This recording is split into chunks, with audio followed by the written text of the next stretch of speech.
जयंती मंगला काली भद्रकाली कपालिनी दुर्गा क्षमा शिवा धात्री स्वाहा स्वधा नमोस्तुते। जय माता दी। आप सभी का हमारे YouTube चैनल पर हार्दिक स्वागत है। आज सुने देवी भागवत पुराण में आगे की कथा। आज की कथा में आप सुनेंगे व्यास जी की तपस्या और वर प्राप्ति। साथ में आज सुनेंगे बुद्ध के जन्म की कथा। तो आइए कथा को शुरू करते हैं। ऋषिगण बोले, हे सूत जी, व्यास जी ने घोर तपस्या करके सुखदेव जी को किस प्रकार पुत्र रूप में प्राप्त किया। व्यास जी के मुख से आपने जो कुछ सुना है वह सब हमसे विस्तार पूर्वक कहिए। सूत जी बोले, सत्यवती के पुत्र महर्षि व्यास पुत्र प्राप्ति के लिए दृढ़ संकल्प कर अत्यंत मनोहर सुमेरु पर्वत के शिखर पर कठोर तपस्या करने लगे।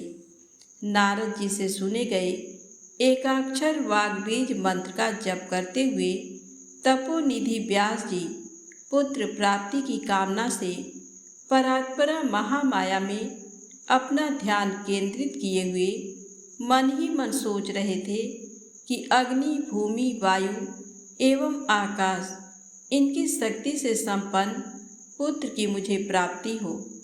इस प्रकार प्रभुता संपन्न वे व्यास जी निराहार रहते हुए 100 वर्षों तक शंकर एवं सदाशिवा भगवती की आराधना में लीन रहे।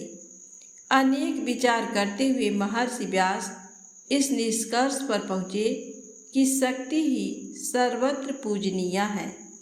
जहाँ पर्वत शिखर पर ब्रह्मवेत्ताओं में श्रेष्ठ मुनिजन निवास करते हैं, उसी सुमेरु पर्वत की चोटी पर सत्यवती नंदन धर्मात्मा व्यास जी ने तपस्या की।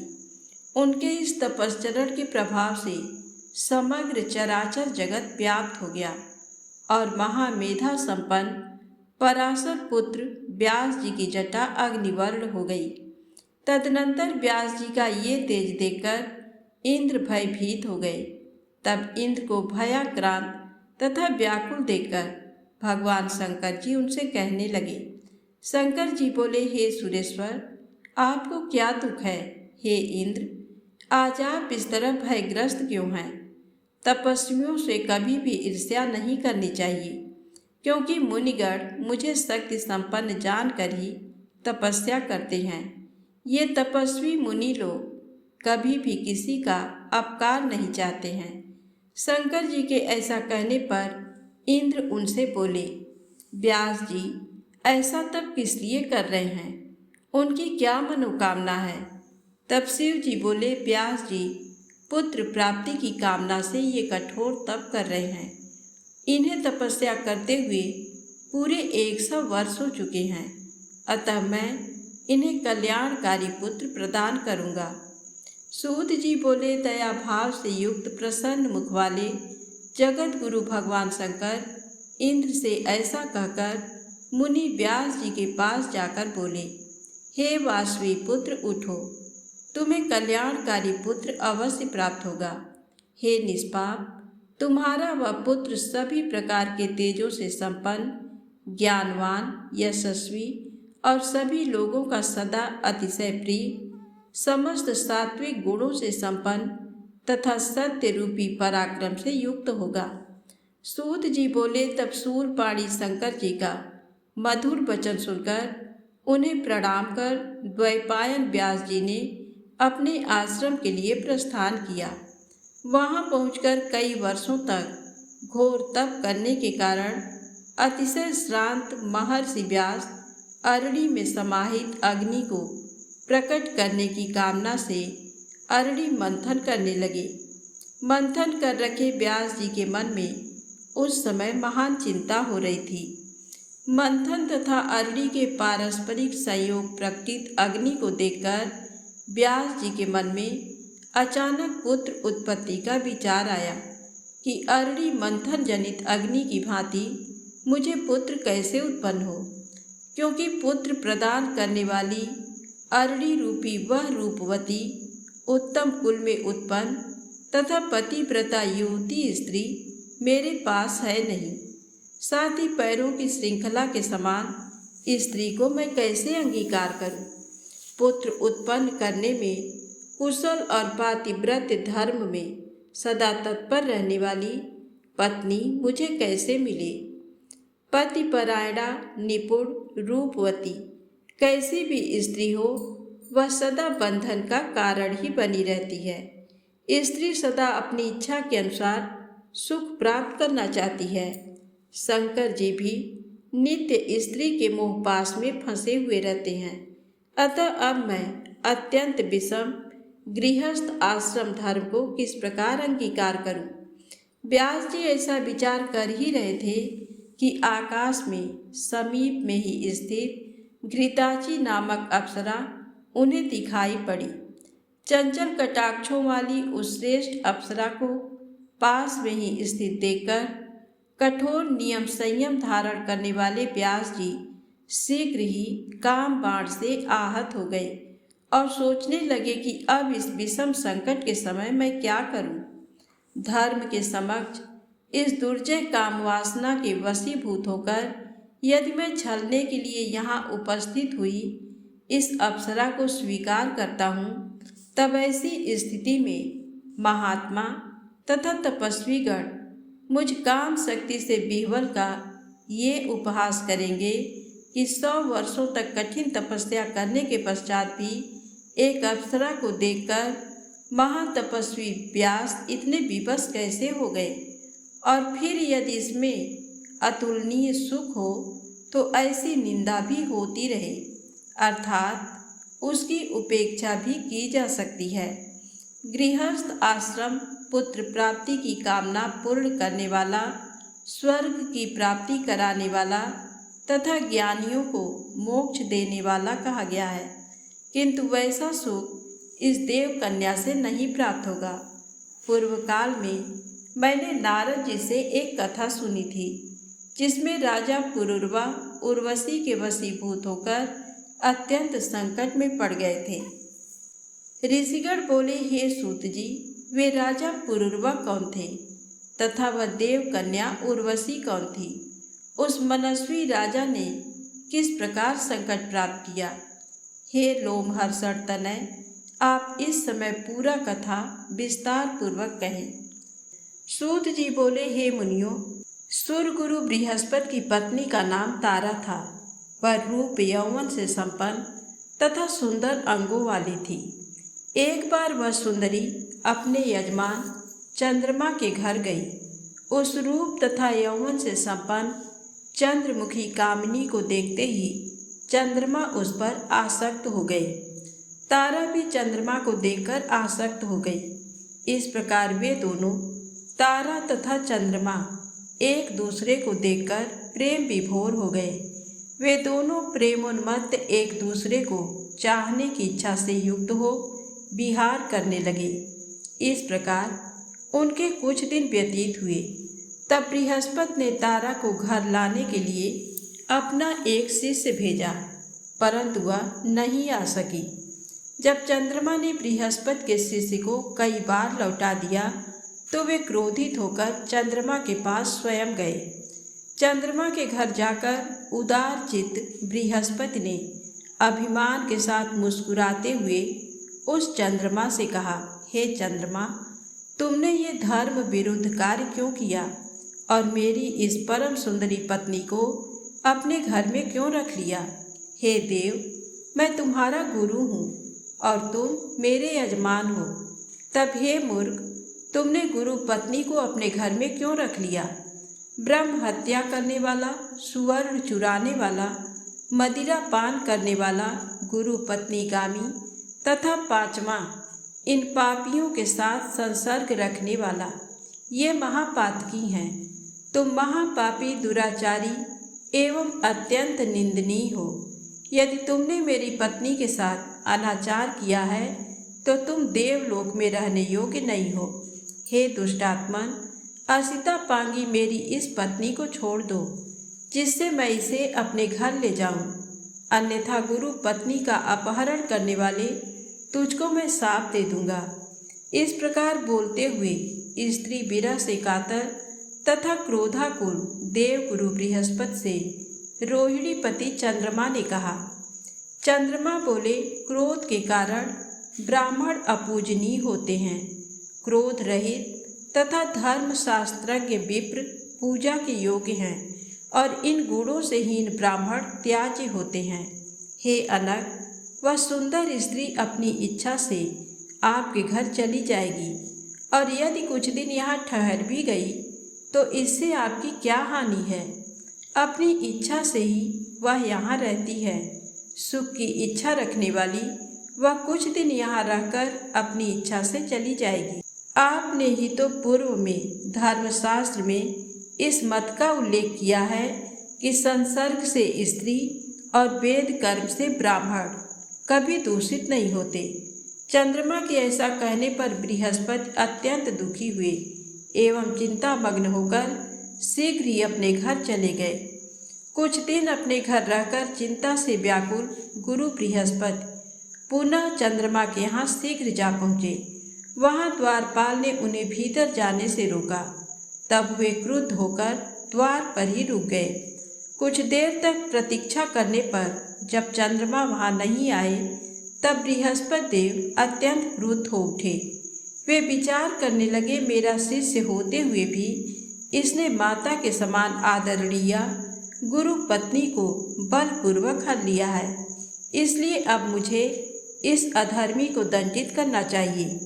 तब बाहर द्वार पर खड़े बृहस्पति ने क्रोध के साथ चंद्रमा से कहा, अरे नीच पापी देवाधम, तुम अपने घर में निश्चिंत होकर क्यों पड़े हो।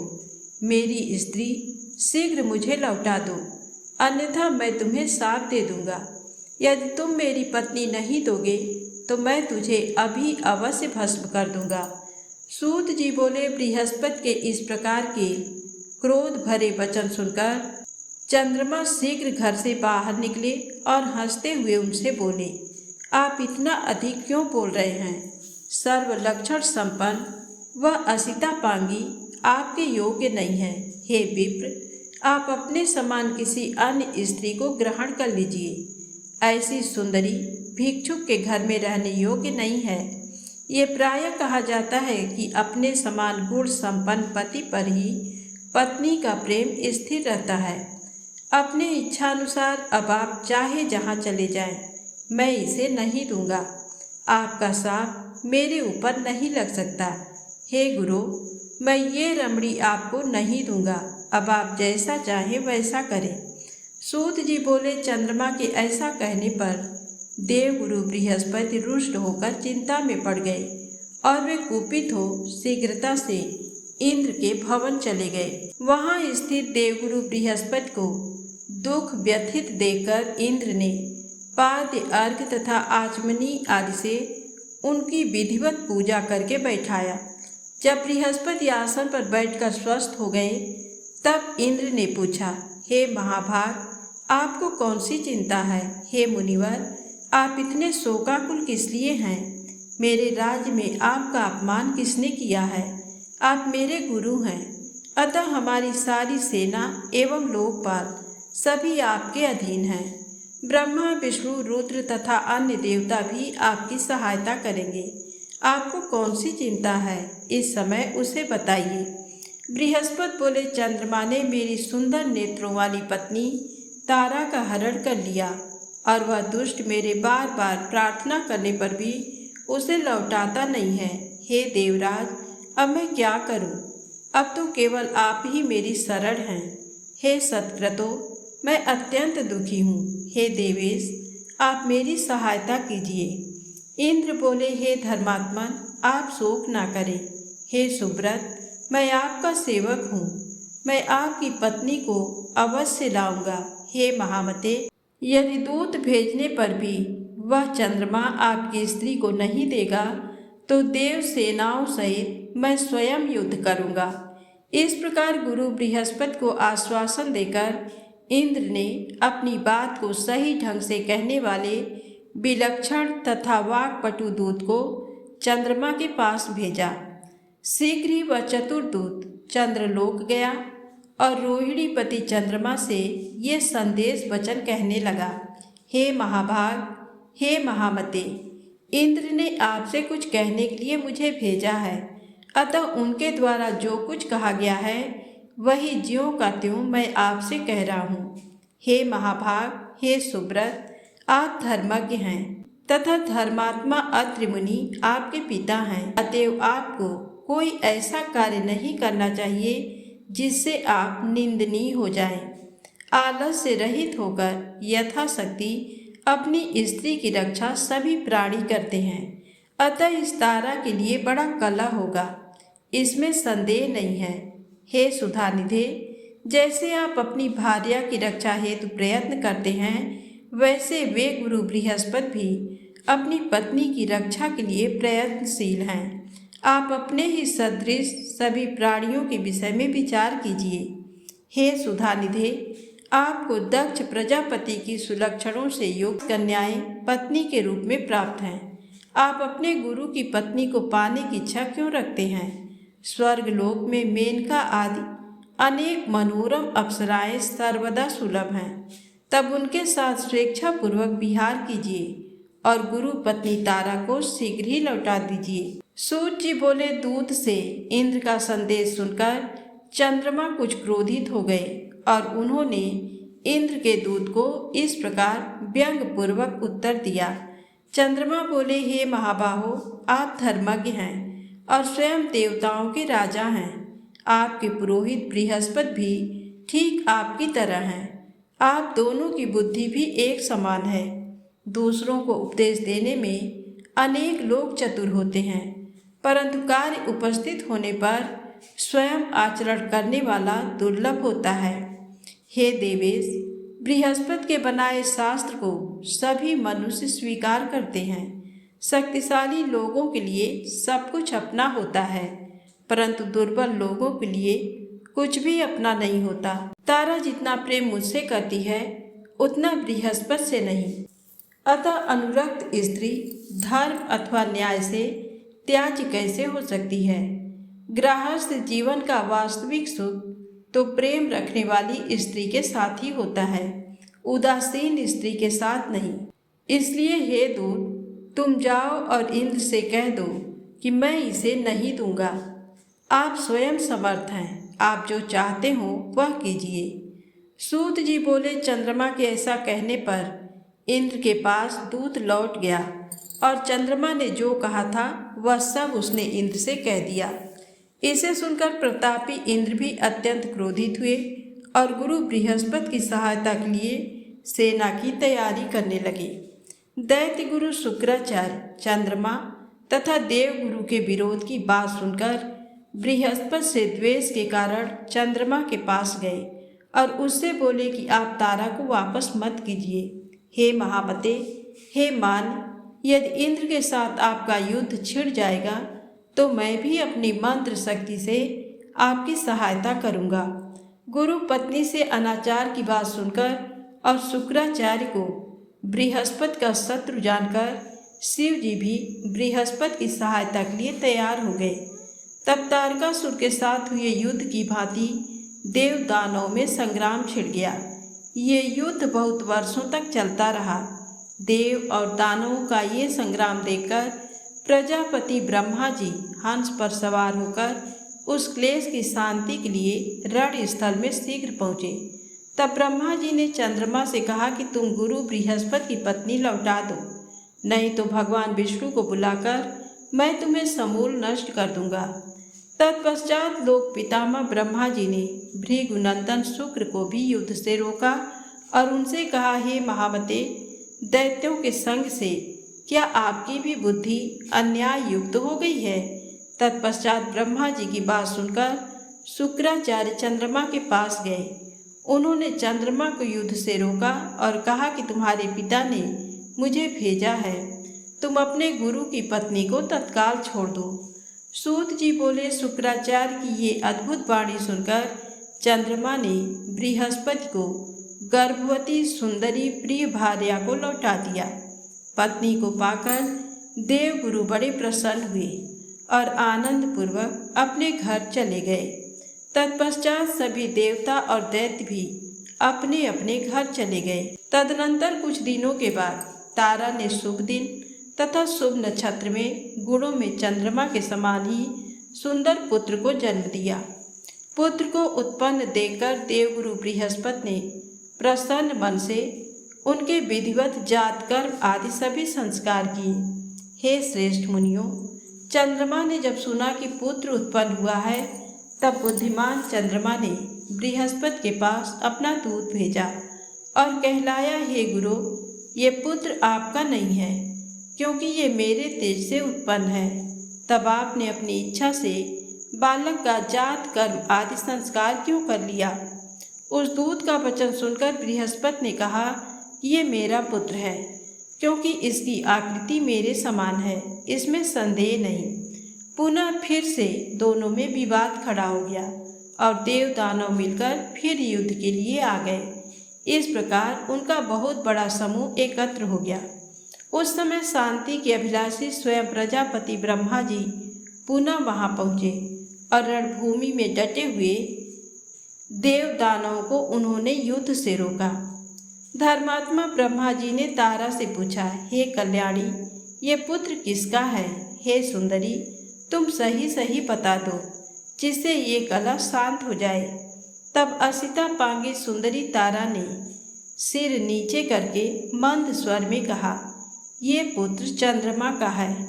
ऐसा कहकर वह घर के भीतर चली गई। तब प्रसन्नचित्त होकर चंद्रमा ने उस पुत्र को ले लिया और उन्होंने उसका नाम बुध रखा। पुनः वे अपने घर चले गए। तत्पश्चात ब्रह्मा जी अपने लोक को तथा इंद्र सहित सभी देवता भी चले गए। तो प्रेम से बोले, माता रानी की जय हो।